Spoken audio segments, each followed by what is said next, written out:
அஸ்ஸலாமு அலைக்கும் வரஹ்மத்துல்லாஹி வபரகாத்துஹு.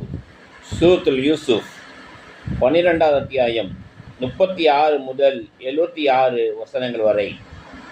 1. இரு கைதிகளுக்கும் கனவின் விளக்கத்தை கூறினார். 2. ஒரே இறைவனை வணங்குமாறு அழைத்தார். 3. அரசனின் கனவுக்கு யூசுப் அலைஹிஸ்ஸலாம் அவர்கள் விளக்கம் கூறினார். 4. 7 வளமான ஆண்டுகளும் 7 பஞ்ச ஆண்டுகளும் வரும் என்றார். 5. அவர் நாட்டின் பொருளாதார பொறுப்பை ஏற்றார். 6. பஞ்சத்தால் சகோதரர்கள் தானியம் வாங்க வந்தனர். 7. பின்யாமீனை அழைத்து வருமாறு யூசுப் அலைஹிஸ்ஸலாம் அவர்கள் கூறினார்கள். சூரத்துல் யூசுஃபில் இவ்வாறு அல்லாஹ் ரப்புல் ஆலமீன் சொல்லி காட்டியிருக்கின்றான்.